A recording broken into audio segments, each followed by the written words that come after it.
Hi hello నమస్తే, నేను జాకీర్ హుస్సేన్. అయితే ఇప్పుడు బాలకృష్ణ గారు, బోయపాటి గారు వీళ్ళిద్దరి కాంబోలో వచ్చిన మూవీస్ ఏ విధంగా ఉంటాయో మనందరికీ తెలుసు. అయితే ఇప్పుడు అదే విధంగా అఖండ 2 రాబోతుంది. దీనికి భారీ బంపర్ ఆఫర్ ఇచ్చినట్టు తెలుస్తుంది జియో హాట్‌స్టార్. సో దాని డీటెయిల్స్ ఒకసారి తెలుసుకుందాం. ప్రస్తుతం మనతో జర్నలిస్ట్ జగదేవ్ ఉన్నారు, వెల్కమ్ చెప్దాం. Hello sir. హాయ్ జకీర్. ఏం సార్, జియో హాట్‌స్టార్ బాలయ్య బాబు గారికి భయపడింది అనుకోవచ్చా, లేకుంటే అభిమానంతో ఇలా చేశారు అనుకోవచ్చా? భయపడ్డము అభిమానం ఏమి ఉండదండి. Business, simply business. ఎవరైనా అంతే. ఇప్పుడు ప్రొడ్యూసర్స్ నన్ను తొక్కేశారు, నాకు ఛాన్స్ ఇవ్వలేదు, నన్ను మార్చి వేరే వాడికి ఇచ్చారు అని కొంతమంది చెప్తూ ఉంటారు. అది అల్టిమేట్గా బిజినెస్సే. అఫ్ కోర్స్ కొంతమంది వీడి మీద బిజినెస్ అవుతుంది అని పెట్టినా కూడా మధ్యలో పుల్లలు పెట్టేవారు ఉంటారు. అది 1-6 సినిమాలకి వర్కౌట్ అవుతుంది. ఫైనల్గా ఏ ప్రొడ్యూసర్ అయినా కూడా సూట్ కేసు పట్టుకొని, సూట్ కేసు లేవనుకో, ఇప్పుడు అన్ని చెక్కులు ఆన్లైన్ ట్రాన్సాక్షన్స్ అయిపోయాయి కాబట్టి ఎవరైనా పట్టుకొని నిలబడ్డారు అని అంటే అది కేవలం బిజినెస్ అయితేనే.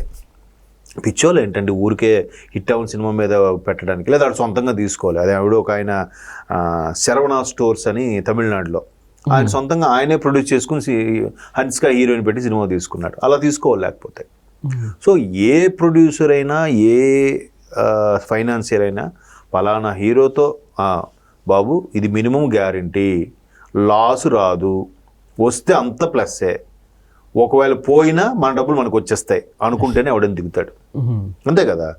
సో అలాగా బాలయ్యకున్న క్రేజ్కి అఖండ ఒక్కసారిగా ఎంత బ్లాక్ బాస్టర్ అయిందో మనం చూసాం. కరోనా భయంతో ఇంటి పట్టున ఉండిపోయిన అందరు ప్రేక్షకుల్ని ఒక్కసారి మరలా థియేటర్కి రప్పించింది అఖండ మూవీ, అవునా? At the same time Akhanda blockbuster అయిన తర్వాత అఖండ 2కి ఎంత ఇమేజ్ వచ్చేసిందంటే, కేవలం గ్లిమ్స్ ఏదో రిలీజ్ చేశారు బాలయ్యలాగా ఫుల్ మీసాల గడ్డాలతోని, దాన్ని ఏమంటారు, త్రిశూలం గెటప్, యోగి కాదు, అఘోరా గెటప్లో ఉన్న అతను త్రిశూలాన్ని ఇలా తిప్పుకుంటూ వెళ్తుంటే మొత్తం కట్ అయిపోయి తెల్ల కట్ అయిపోయి పడుతున్నా. అది ఇంకెవరికైతే ఇది ఏంట్రా ఇది ఇలా ఉంది అని అనుకోవచ్చు. But Balayya it's possible sir. దీంతో ఎక్స్పెక్టేషన్స్ కూడా భారీగా పెరుగుతాయి కాబట్టి బై డిఫాల్ట్గా బిజినెస్ అవుతుందని ఎవరైనా చేస్తారు. దట్టు బోయపాటి బాలయ్య కాంబినేషనే బ్లాక్ బాస్టర్ కదా. ఇప్పుడు BB4 ఫస్ట్ సింహ ఎక్కడికి తీసుకెళ్ళింది, బాలయ్య గారి కెరియర్లోనే హైయెస్ట్ కలెక్షన్స్కి వెళ్ళిపోయింది సినిమా. తర్వాత లెజెండ్, ఇంకా నిజంగా లెజెండే మూవీ. తర్వాత అఖండ, మూడిటికి కూడా ఆయన సీక్వెల్ తీయగల అంత కెపాసిటీ ఉంది నా దగ్గర. నేను తీస్తాను, బాలయ్య బాబు గారిని చూపిస్తాను, బాలయ్య బాబు గారిని ప్రేక్షకులు ఎలా చూడాలనుకుంటే అలాగే చూపిస్తానని చెప్పి బోయపాటి ఏదైతే ఛాలెంజ్ చేస్తాడో అది ఇప్పుడు జరుగుతుంది. సో అఖండకి నిజంగా బాక్సులు బద్దలైపోయి యూఎస్లో.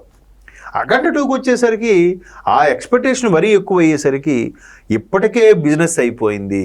బికాజ్ ఆఫ్ నువ్వు అన్నట్టు జియో హాట్‌స్టార్ వాడు 80-90 crores మధ్యలో ఎంతో ఆల్రెడీ OTT రైట్స్ కొనేసాడంట. ఈవెన్ శాటిలైట్ రైట్స్ కూడా ఆల్మోస్ట్ 60 కోట్లు 70 కోట్లు అయిపోయింది. అంటే రెండూ కలిపి 150 కోట్లు వచ్చేసింది. సినిమాకైనా ఖర్చే 150 కోట్లు నాకు తెలిసి, 100 పైనే ఉంది. ఇప్పుడే వచ్చేసిందిగా బిజినెస్.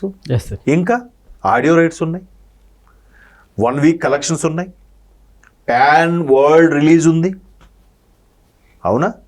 ఏం చేసుకోవాలి ఇవన్నీ? ఇక మిగతాది వచ్చేదంతా లాభమే కదా. ఎంత పోనీ సినిమా బాగాలేదే అనుకుందాం కాసేపు, బాలయ్య బాబు ఉంటే చాలు కదా స్క్రీన్ మీద. మరి సో బాలయ్య బాబు రేంజ్కి సినిమా పర్వాలేదంటేనే హిట్. అరే సినిమా బాగానే ఉందిరా అంటే అది బ్లాక్ బాస్టరే కదా. ఆ డైలాగ్ డెలివరీ, ఆ మాడ్యులేషను, మీరు అన్నట్టు ఆ త్రిశూలంకి పడడం కూడా మిగతా హీరోలకి యాక్సెప్ట్ చేయరేమో. That Balayya can do. Even superstar Rajinikanth లాంటి వాళ్ళు ఏం చెప్పారంటే, నాలాంటి వాడు తొడకొడితే సుమో లేచిందంటే ఎవరు నమ్మరు, ఎవడు యాక్సెప్ట్ చేయడు. బట్ బాలయ్య తొడకొడితే సుమో లేచిందన్న కూడా యాక్సెప్ట్ చేస్తారు. That credit, that craze goes to Nandamuri Balakrishna obviously.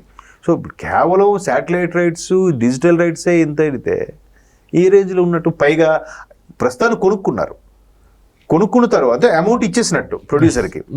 So అది స్ట్రీమింగ్ అవుతూ ఇంకా 80 కోట్లు దాటేసింది అనుకోండి, 80-85 కోట్లకు కొన్నారంట, దాటేసింది అనుకో, తర్వాత నుంచి మళ్ళీ షేర్ ఇస్తూనే ఉంటారుగా. అది 40-60 30-70 ఏదో ఉంటుంది షేర్ ఖచ్చితంగా. సో అట్లాగా బాలయ్య బాబు బోయపాటి కాంబినేషన్ అంటేనే ఒక క్రేజ్ ఉంది. ఆ క్రేజ్ను కూడా బోయపాటి గారు చాలా జాగ్రత్తగా కాపాడుకుంటూ వస్తున్నారు.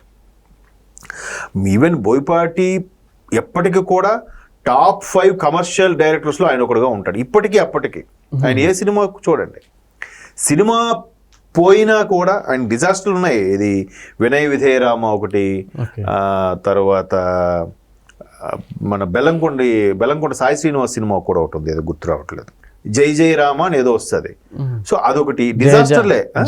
జై జానకి నాయక ఏదో సంథింగ్ డిజాస్టర్లే. కానీ టేకింగ్ అది చూస్తే కమర్షియల్ ఎలిమెంట్స్ పక్కాగా కనిపిస్తూ ఉంటాయి సినిమాలో, భారీ లెవెల్లో ఉంటుంది. తర్వాత స్కంద తీసుకున్నా కూడా అంటే ఒక సాధారణ మనిషికి అంటే సినిమా అంటేనే బిగ్గర్ దాన్ హ్యూమన్ లైఫ్ కదా. సో అలాంటి రేంజ్లో చూపించగల సత్తా ఉన్న దర్శకుడు బోయపాటి. సో బోయపాటి అంటేనే టాప్ 5 కమర్షియల్ డైరెక్టర్స్లో ఒకటిగా ఉంటాడు ఎప్పుడు. మరి బాలయ్య అంటేనే ఇండియాలోనే టాప్ 10 హీరోస్లో బాలయ్య ఒక పేరు ఉంటుంది ఎప్పటికీ. ఏంటి ఈ ఏజ్లో కూడా, అది కదా గొప్ప విషయం. బిజినెస్ ఎవరికైనా అల్టిమేట్గా బాలయ్య అంటే ఇష్టము, బాలయ్య గారు అభిమాని కాబట్టి నేను ప్రొడ్యూస్ చేశాను కాదు. బాలయ్య గారు తెర మీద ఉంటే బాలయ్య గారు పర్ఫార్మెన్స్కి, ఆయన గెటప్స్కి ఎంత క్రేజు, ఎంత కలెక్షన్స్ వస్తాయంటేనే ప్రొడ్యూసర్ ముందుకు వస్తాడు. లేకపోతే ఎందుకు వస్తాడు? వాడికి పిచ్చా, లేదా డబ్బులు ఎక్కువ అయిపోయి ఉండబెట్టలేక పెడతాడా? కాదు కదా. That is Balayya. కాబట్టి బోయపాటి బాలయ్య అంటేనే జియో హాట్స్టార్ కూడా ఆడు ఈ మధ్యకాలంలో జియోవాడు కానీ నెట్ఫ్లిక్స్ వాడు కానీ చాలా జాగ్రత్తగా ఆచితూచి అడుగులు వేస్తున్నారు. ఎందుకంటే మన తగ్ ఆఫ్ లైఫ్ ఏదో కమల్ హాసన్ మణిరత్నం సినిమా వచ్చినప్పుడు అనుకున్న స్థాయిలో కదా డిజాస్టర్ అయిపోయేసరికి వాడు అమౌంట్ తిరిగి ఇమ్మన్నాడు నెట్ఫ్లిక్స్ వాడు. మేము స్ట్రీమింగ్ చెయ్యం, మీరు తిరిగి అమౌంట్ ఎంత కొంత మీరు 1/3 అదే 1/4 ఉంచుకొని మిగతా 3/4 అమౌంట్ మాకు ఇచ్చేయాలి, లేదంటే మేము ఎప్పటికీ ఈ సినిమాని టెలికాస్ట్ చేయడానికి ఒప్పుకోమన్నట్టుగా వాళ్ళు రివర్స్ అయిపోయారు. ఓకే. సో ఈ బాలయ్య దానికి ఆ ప్రాబ్లమ్స్ ఉండవు. అది ఎంత తగ్ ఆఫ్ లైవ్ దగ్గర 130 crores అంతకు కొన్నారంట నెట్ఫ్లిక్స్ వాళ్ళు. సినిమా చూస్తే లేదు, ఎప్పుడు వస్తుంది 130 కోట్లు. ఇది సింపుల్గా 85 కోట్లు కదా, ఈజీగా వచ్చేస్తుంది బాలయ్య క్రేజ్కి క్రెడిట్కి. వాళ్ళకి అనుకుంటే ఇంక లాభమే వస్తుంది. తర్వాత ఒక 1 month తర్వాత ఇప్పుడు జియో స్టార్కి వచ్చిన తర్వాత అక్కడ నుంచి స్ట్రీమింగ్ అయితే ఏముంది, ఈజీగా వస్తుంది కదా. So that is Balayya Boyapati. BB4 అంటేనే BB4 కాంబో అలాగే ఉంటుంది. ఆ క్రేజ్ బిజినెస్ సినిమా సెంటిమెంట్ చాలామంది లేదు బాలయ్యకి సెంటిమెంట్ ఉంటుంది, ఆయన ఆధ్యాత్మికపరమైన సినిమాపరమైతేనే బాగా చేస్తాడు. దీంతో హ్యాట్రిక్ మించిపోయి దానికి వచ్చేసరి మనం బోయపాటి గారి బాలయ్య బాబు గారి హ్యాట్రిక్ అయిపోయిందిగా.